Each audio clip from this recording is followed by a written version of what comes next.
We've been telling ourselves a story about how this works. We use AI, we type the prompt, we give it our questions, our data, our attention. It learns from us. We're the source. AI is the student. That story was true for a while. It might not be true anymore. Somewhere in the last year, the direction started reversing. Quietly, without anyone announcing it. We're not just feeding AI anymore. AI has started feeding us back. Let me tell you something about the platforms that's been sitting in the plant side the whole time. They call it a feed, not a browse, not a search, not a library, a feed. As in someone pours into you. You open the app and it begins. You didn't ask anything for specific. You just opened your mouth and the platform started filling it. We've been calling it scrolling. It was always eating. I've been writing a novel. It's a long project, the kind that takes years, the kind that costs something to make. And at some point recently, I find myself sitting with a very uncomfortable question. What exactly I am competing with? So, I did what any reasonable person does now when they want to understand something. I asked an AI. I went to Gemini and started pulling on the thread. Books first, then music, films, games, podcasts. Every corner of what used to be called the human intellectual world. You noticed I haven't mentioned social media yet? I'll be honest, I almost skipped it entirely. By 2025, AI slop on social platforms had become so universal that pointing it out felt like remarking on the weather. We all lived through it. You know what it looked like. But outside of social media, the numbers were worse than I expected, and in places I hadn't fully looked. Spotify's ambient and meditation playlists, the ones designed to help you focus, sleep, or feel less alone, are estimated to be more than 40% AI-generated tracks, quietly inserted by labels who discovered that AI can produce 10,000 variations of lo-fi in an afternoon. Hollywood screenwriters went on strike in 2023 to resist exactly this. Yet today, AI has quietly become the industry's ultimate structural scaffolding, silently shaping plot beats, generating script coverage, and parsing outlines for major streaming productions behind closed doors. And then there's publishing. Amazon KDP, the world's largest self-publishing platform, was eventually forced to cap individual accounts at 3 books uploads per day. Before that policy, automated pipelines were producing hundreds of titles per account daily. In certain categories, children's picture books, quick financial guides, short genre fiction, industry estimates suggest AI-generated content may already exceed half of new uploads. The platform's own policy responses tell you more than any statistic. You don't build new plumbing unless the pipes are already overflowing. I want to be honest about what these numbers are. Industry estimates extrapolated from platform behavior, not officially published statistics. But Amazon doesn't limit its own inventory without a reason. The inventory had become a problem. Then there's Rie Kudan. Early 2024, Aigawa Prize, Japan's most prestigious literary award. Judges called the novel practically flawless. At her press conference, she disclosed that roughly 5% of text was copied word for word from ChatGPT, not edited with AI assistance, generated, placed directly into the manuscript, and kept there. 5% of flawless novel was made by no one. I've been sitting with that for weeks, and I still don't know exactly what to do with it. I'm not trying to single her out, and I doubt this was an isolated case. She's just the one who happened to say it out loud. There are almost certainly many more out there, quietly unsaid. If this is what surfaces voluntarily, it tells you something about how deep and how wide the rest of it probably goes. Which brought me back to the question I'd been avoiding since I started this research. Does it still make sense to spend months, years, writing an original long-form novel? Not as a philosophical exercise, as a real question about whether the thing finds anyone when it's done.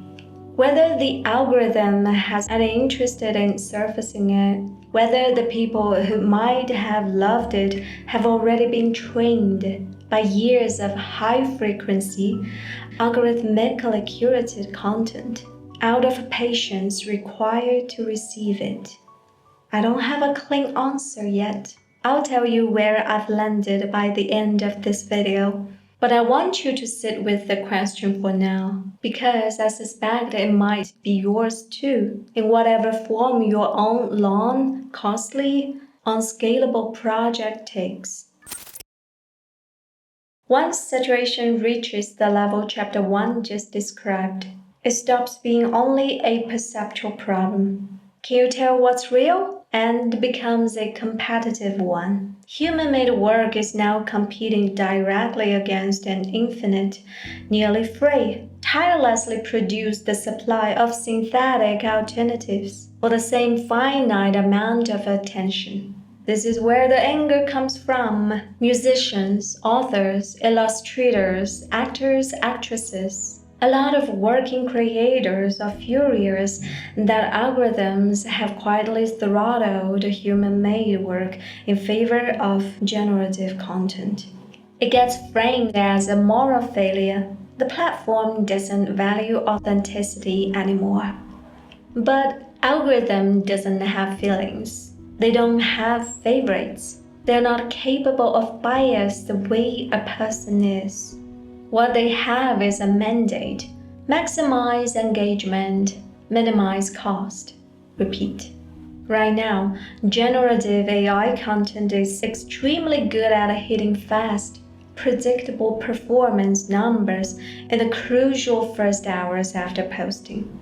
If a human-made video underperforms in the opening window, like my beginner videos, let's be honest, the algorithm doesn't own its patience.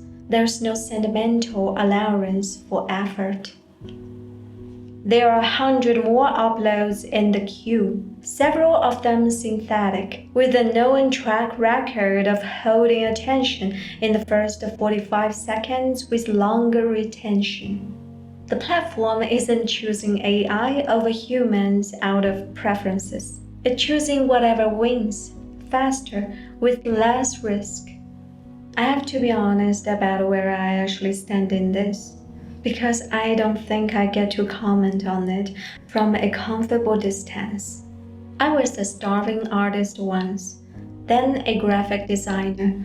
Now I'm writing a book, and I also started this channel, handmade, every script and every frame, posted every 2 weeks, taking it seriously as something that might actually become a career. Then I watched the algorithm clearly enough to understand exactly what I just described to you. And I made a choice I'm still not entirely at peace with. I downgraded my own channel, stopped treating it as a career, and started treating it as something closer to a hobby. A place to think out loud because I have a genuinely compulsion to, regardless whether the math works. I should probably be standing with the other creators right now, loudly defending the value of human-made work, the way a lot of people I respected are doing. I'm not, because I can't make myself say things I don't fully believe just because they're the loyal thing to say. I see the economics too clearly. I see why the algorithm does what it does. That clarity doesn't feel like wisdom. Some days it just felt like a kind of a betrayal of my own side. And here's the path that makes the betrayal feel worse, not better. I'm not just a creator watching this happen. I'm also exactly the audience I'm describing. There's a term researchers use for this, the say-do gap. People's stated value and their actual behavior diverge constantly, usually without anyone noticing it happening in themselves. Surveys show most people say authenticity matters more to them now than ever. Real backlash has happened. McDonald's Netherlands put an AI-generated Christmas ad after enough people called it hollow and said it ruined their holiday spirit. People do care, that part is real. And also, most of us keep scrolling. I do too. I watch something, I feel something. I say authenticity matters to me. My viewing history would tell a more complicated story. So, I'm not about the audience I'm worried about. I'm describing myself. Which brings me to the cat.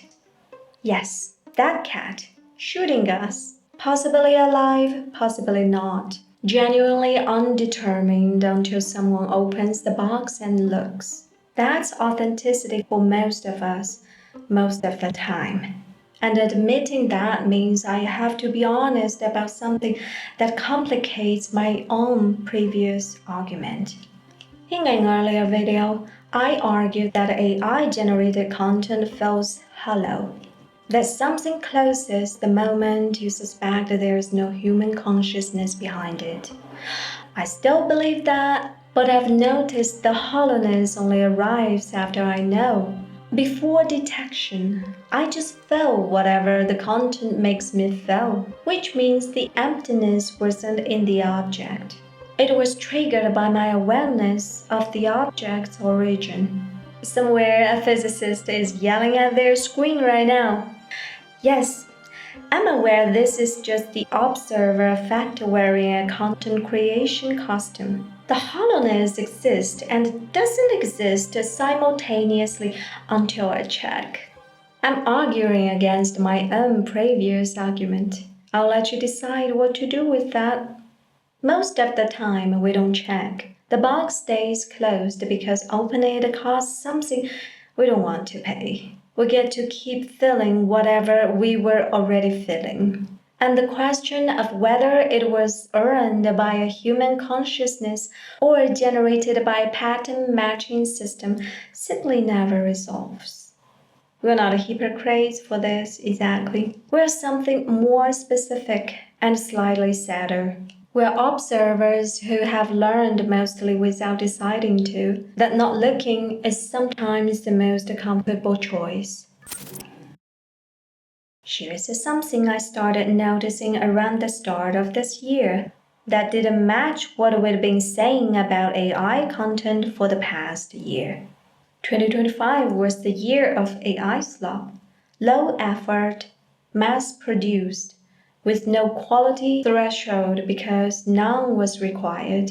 We said that constantly, and we believed it completely. But somewhere in early 2026, I started running into AI generated and AI assisted work that wasn't slop at all.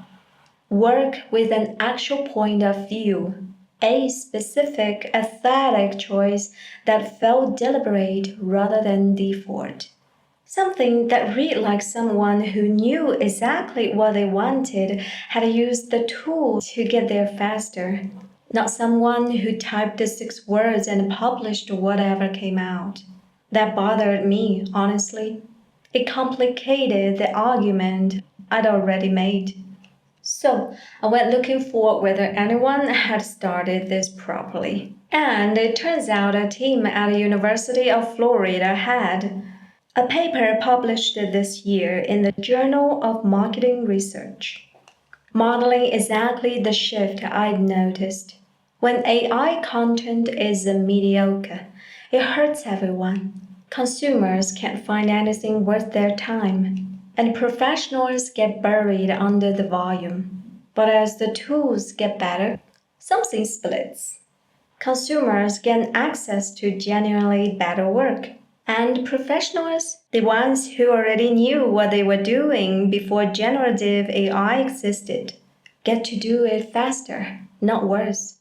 Their explanation matched what I've been sensing without being able to name it.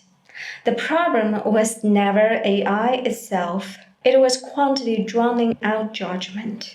Too much mediocre content congests the system, and it gets harder to find the rare thing that's actually good, regardless who or what made it. Which means the real question was never, is this AI generated? It's who was directing it. AI assisted work has a human steering the process, applying judgment, adding a perspective, deciding what stays and what gets cut. AI generated slop has nobody steering anything. The output gets published more or less as it arrived. That distinction isn't semantic. It's the entire difference between something with a point of view and something with none. A composer friend of mine put it more precisely than the academic paper did. Creative work might be split in the way food did decades ago. At the bottom, mass market content, tutorials, practical guides, formulaic genre fiction, the kind of stuff built for utility, not voice. Think McDonald's, Taco Bell, prepared off-site, frozen, reheated to order, identical whether you are in Ohio or Texas. Cheap, fast, and that's the entire promise. A step up from that, Olive Garden, Outback Steakhouse, still a franchise. Still working from a standardized recipe and a corporate playbook, but with someone in the kitchen making fresh sauces and soups daily, and only microwaves desserts. They actually cooking, finishing, plating. More expensive than McDonald's, not because it's pretending to be artisanal, but because an actual person is doing a bit of more work, even with a formula. At the top, the Michelin kitchen, rare, deliberate, people with something genuinely distinctive to say, using AI as an instrument rather than a replacement for having a process. Worth sticking out specifically because of who made it. But there's a tier in between that this comparison lives out. And I think it's the one that actually matters most. The family-run place. The chef who's never going to get reviewed by anyone important. Who isn't chasing a star. Who just genuinely loves the work and makes something real for the people who walk in. They're not thriving. Most of them aren't getting rich. But they are not gone either. Because a meaningful number of people still prefer the version made by someone who actually cares. Even knowing it costs more, takes longer, and won't taste identical every time. That's the most honest way I can describe most human creative work right now. Not the franchise, not the Michelin star, just the work still carries some human temperature in it. Surviving not because it's efficient, but because enough people still want taste, the person who made it. So, back to the question from the beginning of this video. Does it still make sense to spend years writing an original, long-form novel when the algorithm doesn't reward long, doesn't reward slow, and increasingly doesn't reward human at all? Here's what I think. After everything in this video, the algorithm was never going to be the right judge of this question. Not because it's run about what it rewards. It's completely consistent, even honestly about that. Fast wins, fractionless wins. mass-produced and reheated to order wings. Exactly the way it's supposed to in that part of the system. But the family-run place still open, not thriving, not optimized, not practically profitable, and still open because enough people still want to taste the person who made it. It's not a market correction. It's not going to scale. It was never going to compete with anything that runs the kitchen at industrial volume. It's just true. There are still people who want this. Not many, relative to anyone scrolling past at industrial speed. But not none either. And the ones who want it tend to want it badly, the way the comment under my last video wanted it. The way you, watching this right now for this long, probably want it. I'm going to keep writing the novel. Not because I find a clever argument that proves it'll find an audience. I haven't. The algorithm doesn't care about it, and I don't expect that to change. I'm going to keep writing it because it's worth it to me. That's the whole reason. And I've decided it's a sufficient one. Something you make on trying to win the attention economy. They are not even really competing in it. No matter what platform they eventually live on, they are being made because not making them would cost something the algorithm has no way of measuring and no interest in measuring. I don't know if that's a satisfying answer for you. It might not resolve anything about your own long, slow, unscalable project. The one this video was maybe also about, if you have one. But it's an honest one. The feed will keep filling whatever mouth is open near it. That part isn't going to stop. The question was never really whether it would notice what you were making. It's whether you're going to keep making it anyway.